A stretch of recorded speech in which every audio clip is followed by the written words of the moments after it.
Welcome back. IPSAS 23 revenue from non exchange transactions. आज हम cover करेंगे ऐसे रेवेन्यू को जो कि हमें नॉन एक्सचेंज ट्रांजैक्शंस के थ्रू होता है। अच्छा, इससे पहले हमने जो इप्सास 9 कवर किया था वो था रेवेन्यू फ्रॉम एक्सचेंज ट्रांजैक्शंस, जिसमें बहुत साइड इक्वल होती है इन टर्म ऑफ वैल्यूज़ और मनी जो एक्सचेंज हो रही होती है आपकी।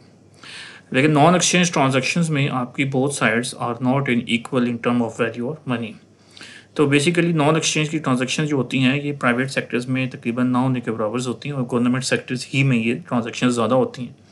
इसलिए जब ये इप्सास 23 जो है international public sector accounting standards का स्टैंडर्ड नंबर 23 जब बनाना पड़ा इनको सिफा को, तो इनके लिए प्राइवेट में इसके लिए कोई सूटेबल इप्सास है स्टैंडर्ड मौजूद नहीं था। कोई प्राइवेट इंटरनेशनल अकाउंटिंग स्टैंडर्ड्स या IFRS मौजूद नहीं था।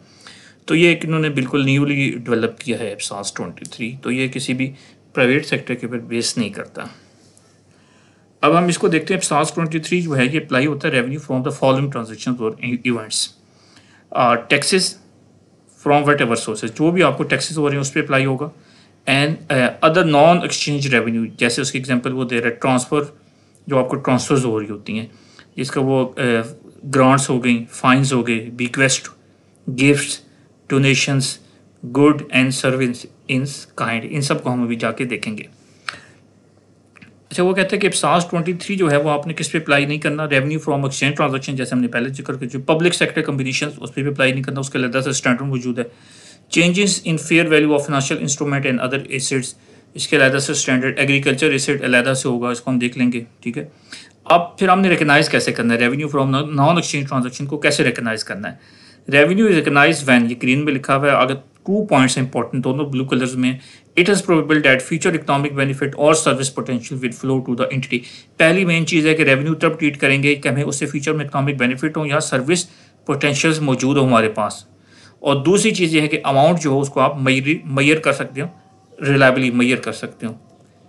जब ये आपकी दोनों चीज़ें होंगी तो तब जाके आप क्या कर सकते हैं, इसको रेवेन्यू रिकगनाइज करेंगे। Assets arising from non exchange transactions can take a number of forms. इसके डिफरेंट फॉर्म हो सकती हैं, जैसे नॉन एक्सचेंज ट्रांजैक्शंस की जो भी रेवेन्यू होता है कैश में मिल सकती है हमें, या कैश रिसीवेबल्स हो सकती हैं। अदर एसेट्स, कोई भी अदर एसेट्स हो सकता है, और रिसीवेबल्स हो सकती हैं, which can provide economic benefit. देखिए शर्त यह है कि आपको इकोनॉमिक बेनिफिट लाजमी हो उसकी वजह से। एसेट्स और asset receivables which have a service potentials, आपको एक एसेट डोनेट हो रहा है जो कि सर्विस पोटेंशियल के काबिल हो। फॉर एग्जांपल आपको आपके गवर्नमेंट हॉस्पिटल को एक मशीन डोनेट होगी एक्सरे की, जो कि फ्यूचर में एक्सरे की सर्विस प्रोवाइड कर सकती है पब्लिक को। तो सर्विस पोटेंशियल्स हैं आपके पास उस एसेट्स में, और वो आपको नॉन एक्सचेंज ट्रांजेक्शन के थ्रू मिलती है, कोई गिफ्ट मिल जाता है, तो ये आपका नॉन एक्सचेंज ट्रांजेक्शन्स हो जाएगा रेवेन्यू। और इसमें वो कहता है कि चूँकि हम ज़्यादातर एक्रूअल अकाउंटिंग यूज़ करते हैं, तो पब्लिक सेक्टर ने रेवेन्यू को तब रिकगनाइज करेगा जब उसका उस एसेट के ऊपर बेसिकली, या जो भी वो इसका फॉर्म है उस पर कंट्रोल आएगा, ठीक है। Controlled excise controlled over these resources, या तो उस पर कंट्रोल आ जाएगा, या हैज़ अ रिलायबल इंफॉर्मेशंस, कि वो जो है वो उस रिसोर्सेज को क्लेम कर सकता है, यूज़ कर सकता है। रिलायबल इंफॉर्मेशन होनी चाहिए। Non exchange revenue will typically includes, क्या क्या होता है, डोनेशंस हो गई आपके पास, account receivable based on invoices, for example for fines levied on offenders. Fines हो गया, तो फाइन गवर्नमेंट को रिसीव होना है, तो बेसिकली अकाउंट रिसीवेबल हो जाते हैं गवर्नमेंट के लिए revenue for non exchange transactions, क्योंकि आपने बदले में उसको फाइन जो देगा उसको कुछ नहीं देना। अकाउंट रिसीवेबल फ्रॉम कंट्रैक्ट और बाइंडिंग एग्रीमेंट इंक्लूडिंग ग्रांट्स, आपको कोई ग्रांट्स आने मिलेगी from one another level of government और फ्रॉम इंटरनेशनल डोनर्स। आप देखें अनदर लेवल ऑफ गवर्नमेंट, जैसे KPK गवर्नमेंट को फेडरल गवर्नमेंट जो है वो एक ग्रांट देती है, फेडरल गवर्नमेंट प्रोविजनल गवर्नमेंट को एक ग्रांट देती है, तो वो उसके लिए क्या हो जाएगा, अब अगर मिल जाती है तो कैश, अगर नहीं मिलती है तो अकाउंट रिसीवेबल। तो ये revenue from non exchange transaction होता है। इसी तरह इंटरनेशनल डोनर आपको कोई दे देता है, इंटरनेशनल कोई ऑर्गेनाइजेशन है वो आपको कोई चीज़ डोनेट कर देती है, तो वो आपके लिए revenue from non exchange transaction हो जाएगी। नेक्स्ट है एस्टिमेट्स ऑफ टैक्सेस ड्यू, जो टैक्सेस ड्यू होंगे based on estimate of economic activity which give rise to a requirement to pay tax. कोई ऐसी एक्टिविटी हुई है जिसकी वजह से गवर्नमेंट का रेवेन्यू बढ़ गया है, वो टैक्स ड्यू जो है, टैक्स ड्यू की वजह से आपका रेवेन्यू बढ़ा और आपको उसकी वजह से फर्दर टैक्स पे करना पड़ रहा है। तो ये जो टैक्स ड्यू की एक्टिविटी हुई जिसकी वजह से आपका टैक्स ज़्यादा होगा, ये आपके लिए क्या होगा? Revenue from non exchange transactions. अच्छा, revenue should only be recognised when control has passed to the receiving entity on the basis of information which is sufficiently reliable. Revenue तभी रिकॉग्नाइज होगा जब एसेट का कंट्रोल शिफ्ट हो जाएगा किसी reliable information की base पे। अच्छा देखें, आपने किस सूरत में रेवेन्यू को रिकॉग्नाइज नहीं करना? नो रेवेन्यू, रेड पे राइट साइड पे लिखा हुआ है प्लेजेस। प्लेजेस अगर वो आपसे वादा करते हैं कि मैं आपको या प्रोमिस करते हैं या अनाउंसमेंट्स ऑफ इंटेंशंस कि हमारा इरादा है कि फ्यूचर में हम आपको ये देंगे, तो ये देखें इरादे हो गए या प्रोमिस हो गए, ये कोई एग्रीमेंट नहीं होता। तो इस सूरत में आपने उसको रेवेन्यू रिकॉग्नाइज नहीं करना। हाँ तब करेंगे कि इनके बदले में जाके जब आपका एसेट पे कंट्रोल आ जाएगा फ्यूचर में। इन केस अगर आपका कंट्रोल आ जाता है तो रेवेन्यू रिकॉग्नाइज करेंगे, अदरवाइज खाली प्लेजेस, प्रॉमिस और अनाउंसमेंट्स ऑफ इंटेंशन की बेस पे आपने नहीं करना। अच्छा, 3 ऐसी सूरतें होती हैं, 3 इंपॉर्टेंट सिचुएशंस। इब्सास आपको कह रहा है कि ये वो कंडीशंस होती हैं जब आपको एसेट रिसीव भी हो जाता है लेकिन आपने उसको रेवेन्यू रिकॉग्नाइज नहीं करना। देखिए टोटली गेन बात होगी। Assets are now in your control, but even then you are not in positions, you are not allowed to recognize the revenue। तो सबसे पहले होता है जो है वो कंट्रीब्यूशन फ्रॉम ऑनर्स। ऑनरशिप की कंट्रीब्यूशन जो भी होती है वो आपके पास एसेट आ जाता है, कैश आ जाती है, लेकिन आपने उसको रेवेन्यू इसलिए रिकॉग्नाइज नहीं करना क्योंकि ये ऑनरशिप की कंट्रीब्यूशन है, ये किसी भी टाइम वो वापस ले सकता है या जो भी एग्रीमेंट है उसके मुताबिक उसको आपने वापस उसको पे करना है। ये उस इंस्टीट्यूट जो होता है, ऑर्गेनाइजेशन जो होती है, उसका रेवेन्यू नहीं होता। एडवांस रिसिप्ट, आपने नेक्स्ट ईयर का टैक्स पहले ही कलेक्ट कर लिया, चूँकि वो इस साल का टैक्स तो नहीं था, फ्यूचर ईयर्स का है, तो इस साल में आपने उसको रेवेन्यू रिकॉग्नाइज नहीं करना। उसको आप रेवेन्यू तब रिकॉग्नाइज करेंगे जब नेक्स्ट ईयर जो है वो आ जाएगा, तब आप उसको रेवेन्यू रिकॉग्नाइज करेंगे। लेकिन अभी एडवांस रिसिप्ट होगी, आपने उसको रेवेन्यू रिकॉग्नाइज नहीं करना। इसी तरह एसेट्स विद लिंक्ड ऑब्लिगेशंस, आपको कोई एसेट डोनेट होता है लेकिन उसके साथ एक ऑब्लिगेशंस है कि आपने इस एसेट को या इस कैश को, इस ग्रांट को सिर्फ इस पर्पस के लिए यूज़ करनी है, फॉर एग्जांपल सर्विस के लिए, हेल्थ के लिए यूज़ करनी है, और हेल्थ के फॉर एग्जांपल किसी एक स्पेसिफिक हॉस्पिटल की कंस्ट्रक्शन के लिए यूज़ करनी है, तो आप उस एसेट, वो आपका रेवेन्यू तभी रिकॉग्नाइज होगा जब आप वो अपनी हॉस्पिटल की कंस्ट्रक्शन कंप्लीट करेंगे। जब तक वो हॉस्पिटल की कंस्ट्रक्शन कंप्लीट नहीं करेंगे तो वो एसेट आपका लिंक्ड ऑब्लिगेशंस है, तब तक आपने उसको रेवेन्यू रिकॉग्नाइज नहीं करना। तो इसको हम आगे जाकर फर्दर डिटेल में देखेंगे कि जो भी एसेट लिंक्ड ऑब्लिगेशन के साथ होता है उसको हमने अपना एसेट रिकॉग्नाइज नहीं करना होता। जब हमारी ऑब्लिगेशंस पूरी हो जाती है तो हमने उसको तब एसेट रिकॉग्नाइज करना होता है, रेवेन्यू रिकॉग्नाइज करना होता है। अभी एग्जाम्पल दी, एक्सरसाइज दी है 5.6, recognising revenue from non exchange transactions. कहते हैं कि एक हॉस्पिटल इप्सास 23 के मुताबिक आप ये बताएं कि ये जो है ये रेवेन्यू रिकॉग्नाइज करेंगे कि नहीं करेंगे। फॉर एग्जांपल पहला देख लेते हैं, वो कह रहे हैं तीनों में से, चारों में से कोई एक ऐसा है जिसको हम रेवेन्यू कंसिडर करेंगे, 3 को नहीं करेंगे, आप उसको पॉइंट आउट करें। आ रिसिप्ट दिसंबर 2011, अभी 2011 के एंड पे हम बना रहे हैं। रिसिप्ट हुई 2011 के दिसंबर में, लेकिन वो प्रॉपर्टी टैक्स था 2012 का, 2012 का, तो नेक्स्ट ईयर का टैक्स हो गया एडवांस रिसिप्ट, हम रेवेन्यू रिकॉग्नाइज नहीं करेंगे। बी पॉइंट देखें, a receipt from another government body which must be repaid after 10 years and on which annual interest will be charge. आपने एक जगह से लोन लिया जो कि आपने बाद में पे करना है, जब पे करना है तो आपका रेवेन्यू तो ना हुआ, कंट्रीब्यूशन फ्रॉम ऑनर होगी, तो इसको भी आप रेवेन्यू रिकॉग्नाइज नहीं करेंगे। A receipt for a grant which has the conditions that it must be spent on specific designated project or return to the donor। या तो आपने इस ग्रांट को स्पेसिफिक डेजिग्नेटेड प्रोजेक्ट पे यूज़ करना है, अगर वहाँ पे नहीं यूज़ करेंगे तो आपने डोनर को वापस कर देना है, तो ये एसेट विद लिंक्ड ऑब्लिगेशन होगी, इसको भी आप यूज़ नहीं, रेवेन्यू कंसिडर नहीं करेंगे।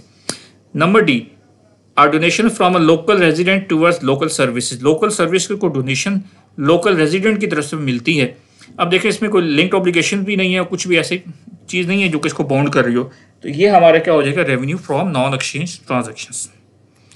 मेजरमेंट कैसे करेंगे, एसेट जब भी हमें मिलता है नॉन एक्सचेंज ट्रांजैक्शन के थ्रू, क्योंकि हमने कैश तो पे नहीं किया होता उसके अगेंस्ट, तो हमें वो फ्री ऑफ कॉस्ट मिल रहा होता है, तो हम उसकी फेयर वैल्यू को कंसिडर करते हैं। फेयर वैल्यू हम पहले भी देख सकते हैं कि फेयर वैल्यू वो चीज़ होती है जिसमें मार्केट में विलिंग पार्टीज़ के दरमियान आर्म लेंथ ट्रांजैक्शंस अकर हो जाए ईजिली, तो वो आपकी फेयर मार्केट वैल्यू होती है। तो आपने फेयर मार्केट वैल्यू में से उसके साथ जो लिंक्ड ऑब्लिगेशन होती है, एसोसिएटेड लायबिलिटीज़, उसको सिर्फ लेस करके टोटल बाकी आपने इसको रेवेन्यू रिकॉग्नाइज कर देना है। जैसे इसने लिखा, revenue is valued at the amount of the increase in asset, जिसकी वजह से आपको उस एसेट में इंक्रीज आए, less any associated liability attach to the asset. For example, इसकी एग्जाम्पल ये लें, आपके एक इदारा है, आपके पास 10 कार्स मौजूद हैं जो कि ऑफिस पर्पज़ के लिए यूज़ की जाती हैं।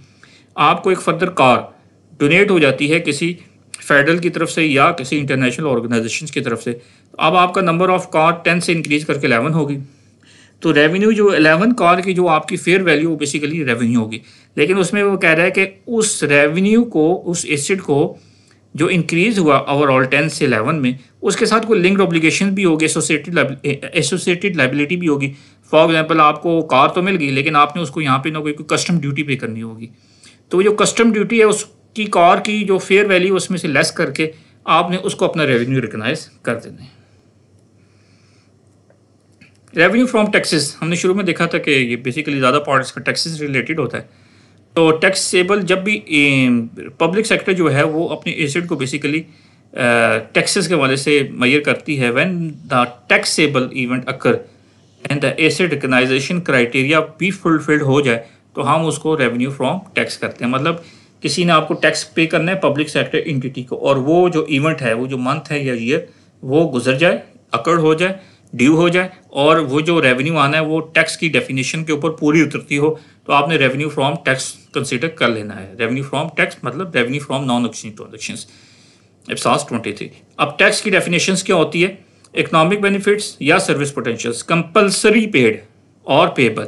ये कंपलसरी होती है कि आपने गवर्नमेंट को पेड करना है पब्लिक सेक्टर एंटिटीज़ को, ठीक है, किसी भी प्राइवेट बंदे ने या किसी organisation, in accordance with law and rule regulations. आपको गवर्नमेंट के कानून के मुताबिक जो है आपको पे करना पड़ता है। जैसे सैलरीड एम्प्लॉयज भी एक हद तक जब उनकी सैलरीज बढ़ जाती है तो एक लिमिट से तो उन्होंने टैक्स पे करना होता है। तो ये जब गवर्नमेंट को ड्यू डेफिनेशन में पूरा उतरे और आपका इवेंट टैक्सेबल इवेंट अकर हो जाए तो आपका रेवेन्यू फ्रॉम टैक्सेस कंसीडर करेंगे इसको। टैक्स के एग्जाम्पल दिए। इनकम टैक्स क्या होता है? जो आपको सैलरी पर टैक्स पे करना पड़ता है। वैल्यू एडेड टैक्स जब undertaking of taxable activity during the taxation period by the tax payers. आपका टैक्सेशन पीरियड के अंदर एक टैक्सेबल एक्टिविटी जब परफॉर्म होती है तो उसके अगेंस्ट आपने पब्लिक सेक्टर एंटिटी को वैल्यू एडेड टैक्स पे करना होता है। गुड्स एंड सर्विसेज टैक्स, जब भी आप परचेज करते हैं या सेल करते हैं टैक्सेबल गुड या सर्विस तो आप टैक्स पे करते हैं। कस्टम ड्यूटी, जब भी एक बाउंड्री, कस्टम बाउंड्री से, एक कंट्री के बाउंड्री से या सिटी की बाउंड्री से या प्रोविंस की बाउंड्री से आप क्रॉस करते हैं तो आपने कस्टम ड्यूटी पे करनी होती है। Death duty, death of a person on taxable asset, एक ऐसा बंदा फौत हो जाए जिसके पास टैक्सेबल एसेट्स होते हैं तो उस पे जो उसने एक टैक्स पे करना होता है उसको कहते हैं डेथ ड्यूटी। प्रॉपर्टी टैक्स, जो कि प्रॉपर्टी टैक्स की परचेजिंग पे या सेलिंग पे या उसकी होल्डिंग पे आपको एक अरसे के लिए पे करना पड़ता है, उसको प्रॉपर्टी टैक्स बोलते हैं। तो ये सारी चीज़ें गवर्नमेंट के लिए revenue from non exchange transactions हो जाएंगी। Taxation revenue is determined at a gross amount. It should not be reduce for expenses paid through the tax system. Tax को हमेशा, टैक्स रेवेन्यू को हमेशा ग्रॉस अमाउंट पे calculate किया जाता है। इसको हम वो कहते हैं रिड्यूस नहीं करना उन अमाउंट के अगेंस्ट जो कि आपने एक्सपेंस पे किए होते हैं। ट्रांसफ़र, ये देखें अब इस पर revenue from non exchange transaction का पहला पार्ट था रेवेन्यू फ्रॉम टैक्सेस और दूसरा है रेवेन्यू फ्रॉम ट्रांसफर्स। ट्रांसफ़र के अंदर क्या होती हैं? बेसिकली अदर देन टैक्सेस जो भी चीज़ है वो आपको अगर ट्रांसफ़र कंसिडर करते हैं। ट्रांसफ़र बेसिकली होती क्या है? आपको कोई ग्रांट आ जाती है तो एक अमाउंट ट्रांसफ़र होती है आपके पास। फाइन की सूरत में आपके पास रेवेन्यू जनरेट होता है। बिक्वेस्ट, गिफ्ट, डोनेशंस, डेप्ट फॉरगिवनेस, आपका लोन जो है वो माफ़ कर दिया जाता है तो इसका मतलब आपको पास एक रेवेन्यू, आपको वो रेवेन्यू कंसिडर हो जाएगा जो कि आपने लोन लिया होता है, तो वो revenue from non exchange transaction जिसके बदले में आपने कुछ देना नहीं। And goods and services in kind, जो फ्री ऑफ काइंड जो आप सर्विस प्रोवाइड कर रहे होते हैं तो बेसिकली आप रिसीव कर रहे होते हैं तो वो भी revenue from non exchange transaction ही होता है। इसको देख लेते हैं। ग्रांट क्या होती है? एक लेवल गवर्नमेंट ने दूसरी लेवल गवर्नमेंट को या एक डोनर एजेंसीज ने किसी गवर्नमेंट को जो कोई ट्रांसफ़र की जाती है अमाउंट, तो ग्रांट्स दी जाती हैं तो उसके अगेंस्ट इन्होंने कुछ नहीं देना होता, तो बेसिकली ग्रांट जो है आपका revenue from non exchange transactions होता है। बाज़ दफ़ा वो इस पर कोई कंडीशंस लगा देते हैं और कोई ना कोई रिस्ट्रिक्शन लगा देते हैं तो उसकी मदद से भी हमने इसको देखना होता है। अब जैसे वो कहते हैं conditions where the money must be spend as specified और return to donor, in other word और परफॉर्मेंस ऑब्लिगेशंस।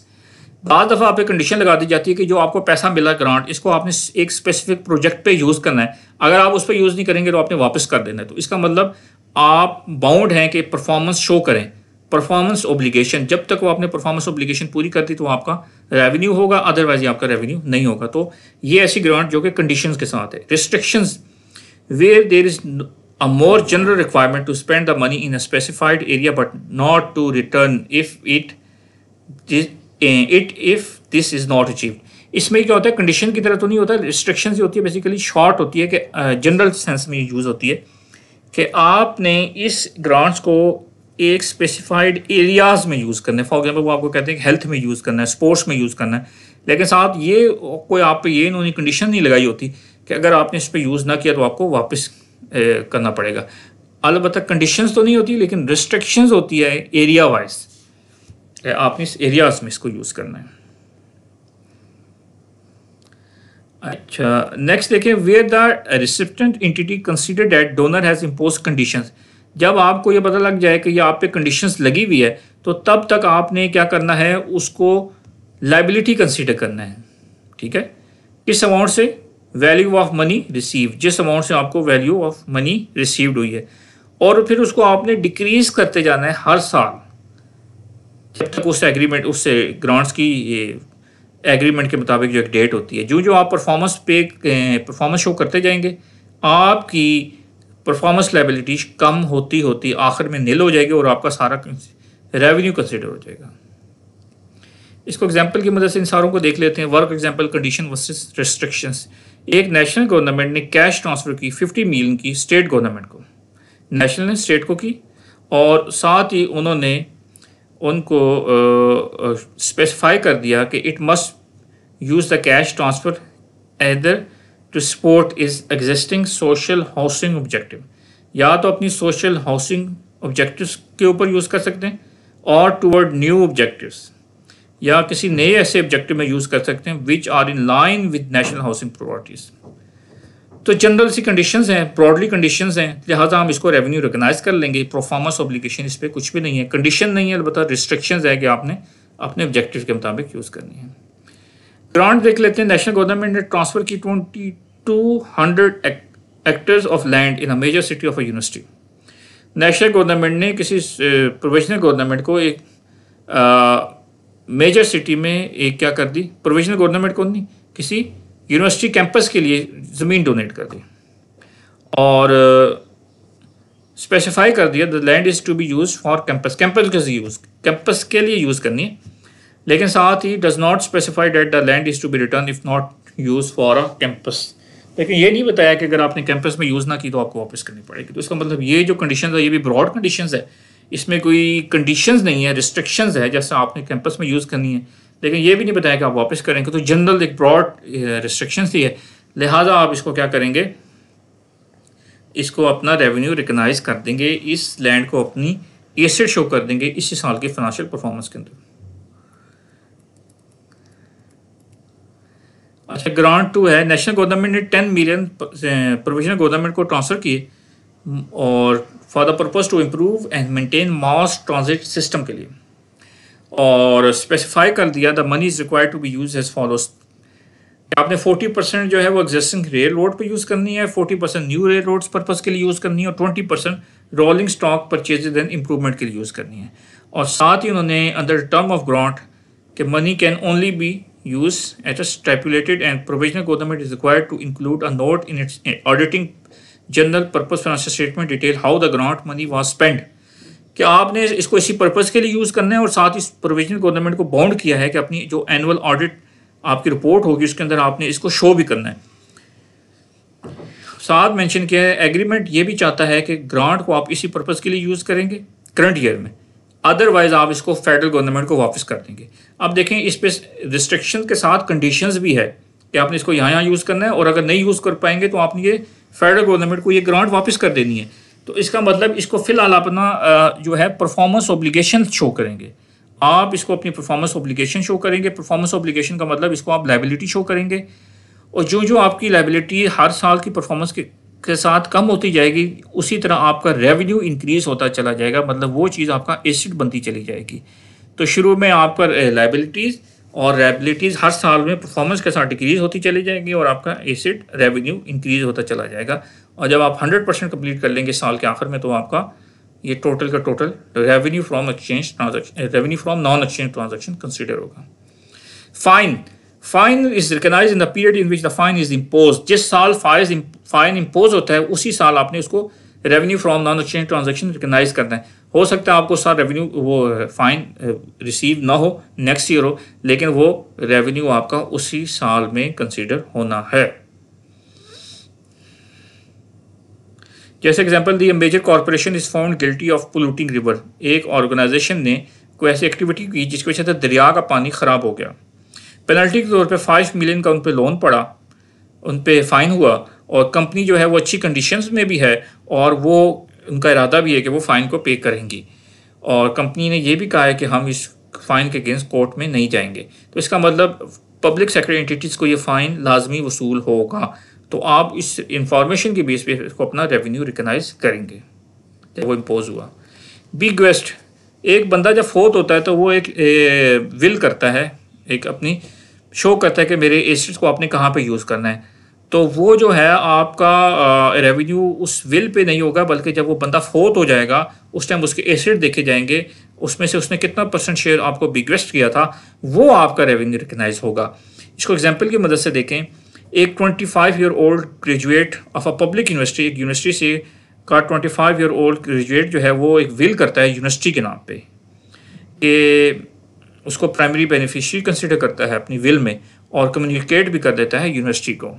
और उस टाइम जो ग्रेजुएट है वो अनमैरिड है एंड चाइल्ड एक्टिव है and has state currently valued at 5 lakh. इसके पास इस टाइम 5 लाख की वर्थ है एसेट्स की, और इसने अपनी विल में यूनिवर्सिटी को प्राइमरी बेनिफिशियरी कंसिडर किया अपनी विल में। अब क्वेश्चन ये है कि how university account for the biggest. आज की डेट में जब उसने यूनिवर्सिटी को इन्फॉर्म कर दिया है कि मेरी विल में आप प्राइमरी बेनिफिशियरी हैं, तो कितना रेवेन्यू रिकग्नाइज होगा यूनिवर्सिटी की फाइनेंशियल स्टेटमेंट में। तो यूनिवर्सिटी ने फ़िलहाल इसको फाइनेंशियल स्टेटमेंट में कोई भी रेवेन्यू रिकग्नाइज नहीं करना, क्योंकि वो भी 25 ईयर का, ये नहीं पता उसने फोर्थ कब होना है और फ्यूचर में क्या एक्टिविटीज़ होती हैं, और जब वो फोर्थ होगा तो उसके प्राइमरी उसकी एसेट्स की वर्थ कितनी होगी। तो लिहाजा यूनिवर्सिटी ने इसको किसी भी कोई भी वैल्यू जो है वो अपनी रेवेन्यू में इंटर नहीं करनी। Gift and donations, voluntary transfer of cash और other asset to an entity, जो कि गिफ्ट होती है। तो गिफ्ट को हम तभी डोनेट रेवेन्यू रिकग्नाइज करेंगे जब हमारा वो हमें वसूल हो जाएगा, हमारा उस पर कंट्रोल हो जाएगा। तो इसको एग्जाम्पल की मदद से देखें। एक यूनिवर्सिटी जो है इवनिंग 31 दिसंबर 2000 लोकल टेलीविज़न जो है वो फंड राइजिंग की कैंपेन चलाती है, और उनको 2 मिलियन के जो है ना उनके साथ प्लेजेस होते हैं। लोग कहते हैं कि हम आपको 2 जो डिफरेंट लोगों ने किए होते हैं उनको कंबाइन करें तो 2 मिलियन जो है वो वर्थ के मुकाबले उनको डोनेशंस जो है वो लोगों ने अपनी शो किए हैं कि हम आपको देंगे। और पास एक्सपीरियंस जो है इस टेलीविज़न का वो शो करता है कि 75% जो लोगों के प्रोमिसेस होते हैं वो ठीक होते हैं, वो वापस आपको पे कर भी देते हैं।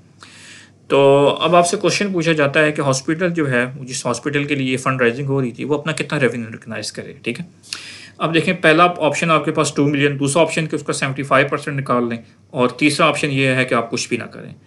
तो पहला ऑप्शन तो प्रोमिसेस है ना, प्रोमिसेस की बेस पे तो हम कुछ भी नहीं करते। अब पास एक्सपीरियंस है कि उसकी बेस में इतना, लेकिन इस साल का कोई पता नहीं कि आपका पास एक्सपीरियंस सही होता है या नहीं, और आपका अभी उस कैश पे कंट्रोल भी नहीं आया है।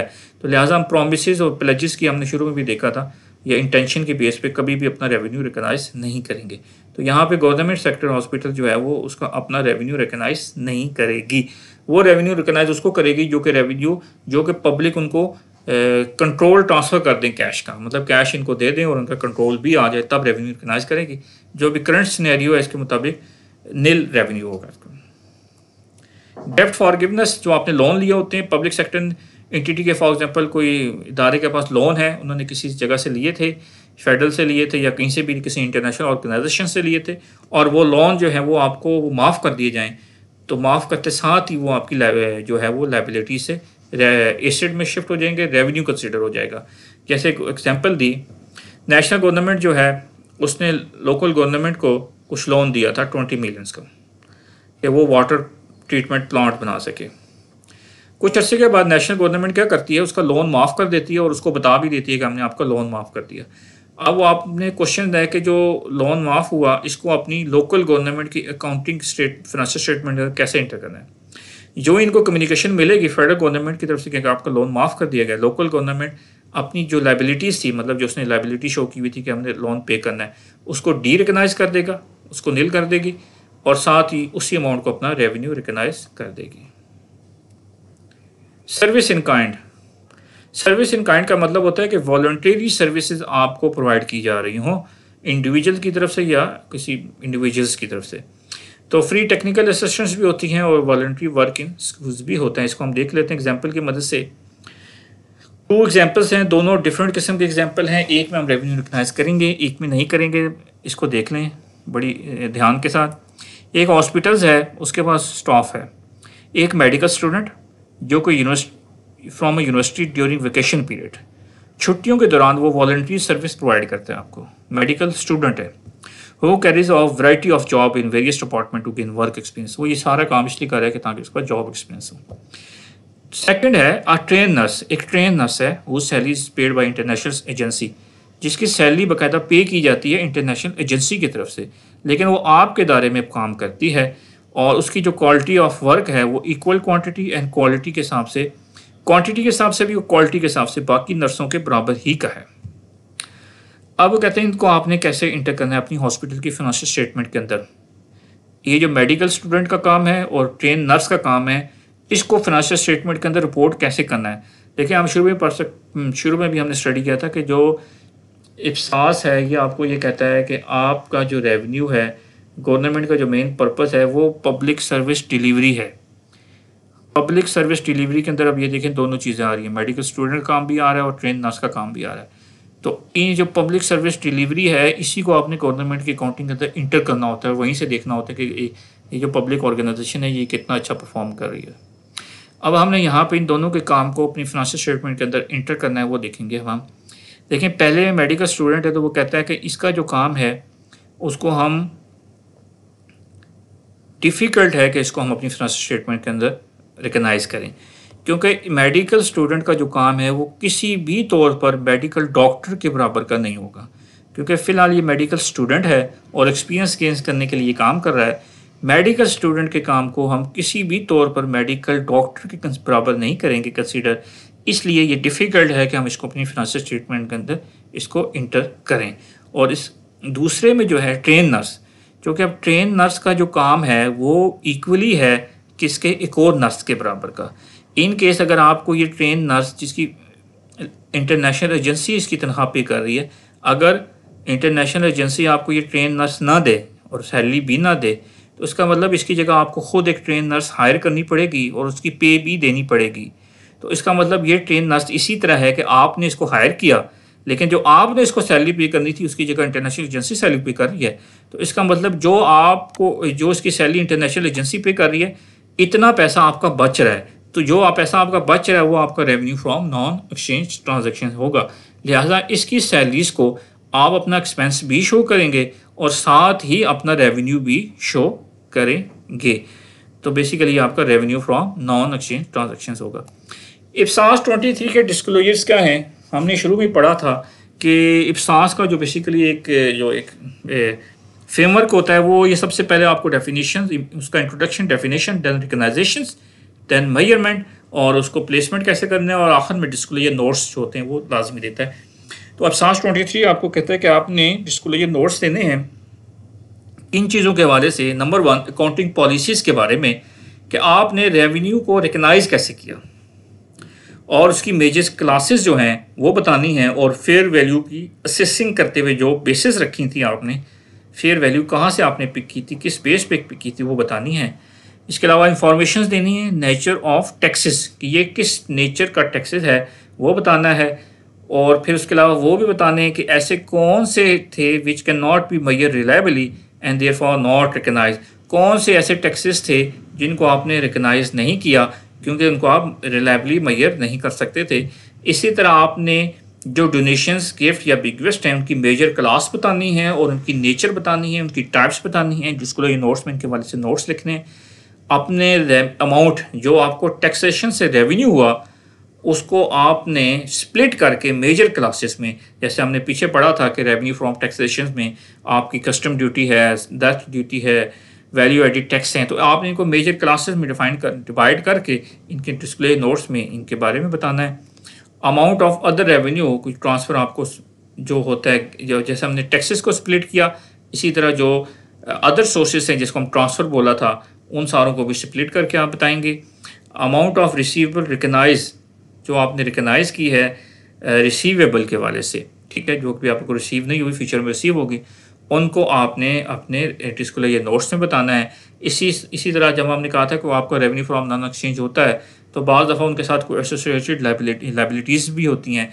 जैसे आपको एक कार डोनेट हुई तो उसके साथ आपने कार को वसूल तो किया, लेकिन आपने कस्टम ड्यूटी खुद पे करनी होती है, तो वो उन लाइबिलिटीज़ को आपने यहाँ पे बताना है। इसी तरह कोई कंडीशंस है या कोई रिस्ट्रिक्शन है किसी एसेट्स के वजह से, तो वो आपने भी सारे बताने हैं। इसी तरह disclosure of information about service is in kind is also encourage, जैसे हमने लास्ट में बताया ट्रेन नर्स हो गई या वो मेडिकल स्टूडेंट, तो उसके बारे में भी आपने इंफॉर्मेशन देनी है। तो यहाँ पे हमारा इप्सास 23 कवर हो जाता है। बहुत शुक्रिया आपका साथ।